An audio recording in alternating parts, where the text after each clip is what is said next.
Je l'avais déjà dit en passant en revue quelques autres figurines de Schleck.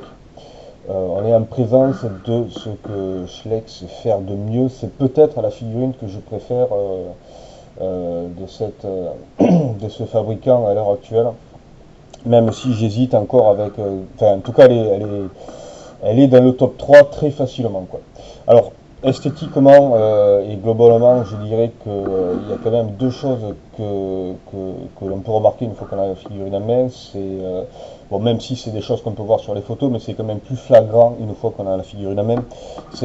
C'est la pose qui a été choisie pour la figurine, qui lui donne un aspect tellement dynamique, et puis c'est une pose qui est pas conventionnelle pour un cératopsien. On a plus l'habitude de les avoir campés sur sur leurs quatre pattes, et avoir cette pose-là qui suggère une pose, enfin pour moi c'est une pose défensive, hein. C'est vraiment un ajout un ajout et un intérêt tout particulier. C'est vraiment très intéressant d'avoir un cératopsien avec cette pose-là. Et secondo, je dirais que là où c'est quand même assez audacieux, c'est pour les teintes de couleurs choisies. On est sur le rouge, sur le bordeaux, même à certains endroits au niveau des pattes, là on dirait quand même plus du rose, donc du fuchsia, des choses comme ça. Et c'est assez audacieux d'avoir choisi une teinte aussi vive, quoi. Parce qu'on a plutôt l'habitude d'avoir les cératopsiens qui sont en mode gris, marron beige, et là j'avoue que ça tranche assez bien. Et puis en plus le fait qu'ils aient choisi de faire des taches noires, ça contraste bien avec le rouge, et honnêtement ça se marie, les teintes de couleurs choisies là, cette espèce de rouge et de noir, ça se marie et ça contraste bien l'ensemble de la figurine. Alors Pentaceratops, pourquoi? Parce qu'il avait... Penta ça veut dire 5 hein, en grec. Donc on a les trois cornes, les trois cornes ici, voilà. Un peu comme on peut avoir sur un Triceratops par exemple. Et les deux autres là, ici, donc ça fait 4. Et l'autre sur le côté, ça fait 5. Donc Pentaceratops. Globalement la colorette elle est très bien faite.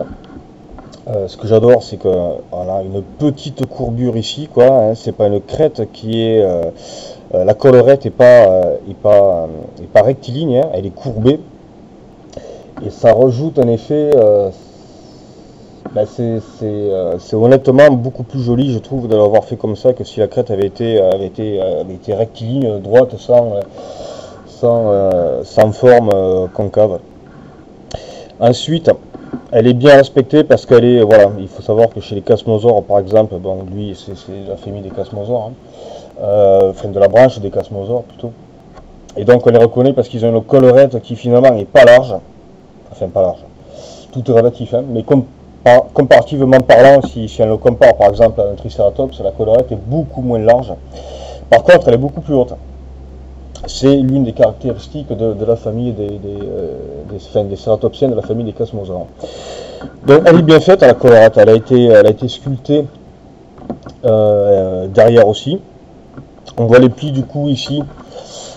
C'est plutôt un petit ajout intéressant parce que honnêtement c'est pas je veux dire c'est pas la partie qu'on va regarder en priorité sur la figurine, mais c'est quand même bien de l'avoir sculpté. De toute façon ça n'aura pas eu de sens que l'avant de la collerette soit sculpté et que le reste non. Alors concernant la tête, honnêtement le bec il est super bien fait avec la peau, les effets de peau, la narine ici. Les yeux, bon, les yeux c'est quand même assez classique, hein, donc jaune avec une pupille noire, mais ça contraste bien avec le contour, le pourtour de l'œil qui est noir rouge, enfin noir au-dessus de comment dire, ouais, enfin, au niveau de la corne, quoi, à la base de la corne. Et donc c'est des couleurs qui là encore une fois matchent bien et contrastent bien, donc c'est quand même bien. La bouche a été sculptée à l'intérieur, le bec osseux est sculpté. La langue, bon on voit apparaître la langue. Le gris choisi, gris blanc, qui donne bien une couleur finalement osseuse. De même que les cornes qui sont quand même bien contrastées et en dégradé finalement, hein. Plus on se rapproche de la base et plus c'est sombre. Mais c'est surtout au niveau des effets, là, au niveau de la mâchoire inférieure, entre la jonction de la mâchoire inférieure et de la mâchoire supérieure, on voit un petit creux et on voit que c'est de la peau, hein, et je trouve que là, c'était vachement bien fait. Ça donne un effet tellement réaliste là au niveau de la bouche. C'est quand même quelque chose d'assez dingue. Il est plutôt bien, quoi. Honnêtement, il est plutôt bien. Alors, le dessous du corps, bon, ben, lui, il est sculpté aussi, hein. Là encore, on retrouve des effets de peau qui pend un petit peu, de peau un petit peu plus flasque au niveau du cou. Le dessous des pattes est sculpté aussi, les griffes, enfin les ongles ont été peintes individuellement. Des détails sur la musculature aussi au niveau des cuisses là, au niveau des au niveau des mollets aussi. Les pattes, là c'est quand même assez intéressant parce qu'il a la patte qui n'est pas plate dessous, hein, ouais, voilà, on voit mieux là-dessus. La patte n'est pas plate, donc c'est comme s'il avait il a les doigts de pied de l'extérieur qui sont légèrement rentrés vers l'intérieur, donc ce qui donne une pose au niveau des pattes assez dynamique, hein, mais enfin, c'est sur la patte qui est levée, hein, sur les autres c'est relativement plat, mais sur la patte qui est relevée. Voilà, ça donne un aspect. C'est moins statique, encore une fois, c'est le sens, c'est le genre de petits détails qui prouvent que ils ont réellement pensé à tout sur cette figurine, quoi. L'une des plus belles poses, honnêtement, enfin, c'est même pas une pose, hein, c'est un point de vue, c'est selon comment on regarde la figurine. Moi, je ne vais pas trop la regarder face, mais quand on le regarde comme ça, honnêtement, c'est assez bien fait parce qu'on voit que là, c'est assez relevé. Au niveau des omoplates, on voit qu'il a les épaules qui sont beaucoup plus haut que le reste du corps. Et ça lui donne, voilà, quand on regarde de 3/4 profil à peu près, ça donne une pose encore plus esthétique, quoi. Et c'est honnêtement quelque chose de bien. Alors peut-être finalement, si je devais donner un reproche à cette figurine, peut-être que, enfin, encore faudrait-il que je me renseigne un peu plus, mais c'est vrai qu'il me semble que la queue est un peu courte. Problème qu'on avait déjà retrouvé chez les Dimetrodon, je trouvais que la queue était un peu courte, mais au final, à force de la regarder, je me suis dit que ça allait bien. Le Pentaceratops, finalement, ça n'a jamais réellement dérangé, ce n'est que finalement, maintenant que je passe en revue, pourtant ça fait quand même des années que je l'ai, que c'est un petit détail que je remarque, mais bon, encore une fois, c'est pas quelque chose qui nuit à l'esthétique générale de la figurine, je trouve pas. Et puis bon, de toute façon, c'est peut-être même scientifiquement correct d'avoir fait une queue comme ça, il faudrait que je regarde. Qu'est-ce que je peux dire de plus sur la figurine? Elle est quand même bien proportionnée, je trouve. Et c'est ça finalement la force de cette figurine, c'est qu'elle est super bien proportionnée. Elle est assez lourde.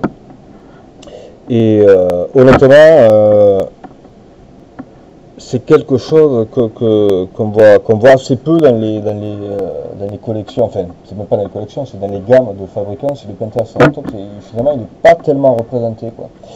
Et c'est dommage parce que c'est un dinosaure qui est intéressant. Alors, bon, mais écoutez, je crois que globalement et esthétiquement sur l'esthétique générale, je vous ai à peu près dit tout ce que j'avais à dire, hein.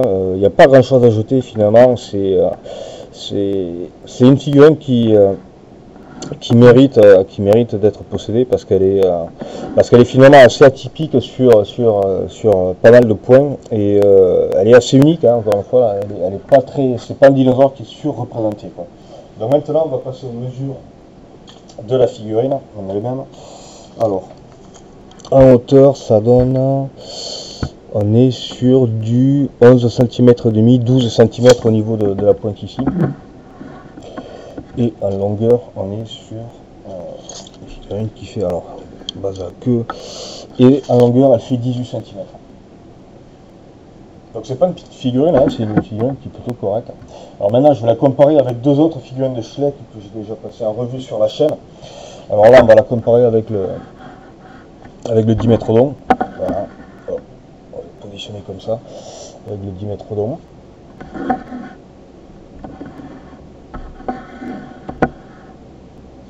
Bon, ils sont pas à l'échelle, hein, bien sûr, c'est pas à l'échelle. Et ensuite, on va la comparer avec le Kentrosaur, le dernier Kentrosaur de chez Schleck. C'est pour ça que je disais qu'elle fait partie de mon top 3, parce que finalement, bon voilà, avant l'arrivée de ce Kentrosaur, je trouvais que c'était de loin la plus belle figurine. Et puis j'ai deux autres, bon il y a le Kentrosaur qui est arrivé, puis un autre que je passerai en revue plus tard, qui est un Stégosaure, que je trouve aussi fabuleux au niveau de la pose, mais ça j'en reparlerai lors de sa revue. Mais voilà, ces deux figurines à l'heure actuelle, voilà, ces deux-là, honnêtement, elles font partie de mon top 3 des figurines de Schleck. Parce que, paradoxalement, Schleck, ils ont quand même plusieurs, finalement, gammes de dinosaures. Et toutes, finalement, c'est dommage, elles ne bénéficient pas de ce travail, quoi. Et c'est vraiment dommage parce qu'ils ont les moyens de rivaliser avec les figurines de Safari. Même honnêtement, hein, ces deux-là, entre le Kentrosaur, le Pentaceratops et le Stégosaure que je passerai en revue plus tard, ces trois-là, honnêtement, moi je me suis amusé à les mettre à côté de figurines Papo, par exemple, qui sont réputées pour être parmi, si ce n'est les meilleurs au niveau du travail de sculpture et de réalisme. Vous mettez ces deux figurines avec des figurines Papo, ça jure pas, quoi. Et non, mais honnêtement, voilà, c'est le genre de figurines, ces deux figurines rivalisent avec ce qui se fait de mieux chez Collecta, chez Safari LTD, chez Papo. Ça peut même passer avec du Ribor, avec du PNSO, voilà, ces deux figurines, c'est des must-have absolus, quoi. C'est honnêtement absolu, et puis comme je vous dis, c'est très rare d'avoir du Pentaceratops, donc si vous voulez l'acheter, honnêtement, je vous le reconseille très chaudement, parce que honnêtement, je vois pas comment on pourrait être déçu par ce genre de figurine, hein. Je vois pas. Bon bah écoutez, c'est tout pour aujourd'hui, et puis je vous dis à la prochaine. Allez, salut les amis, ciao.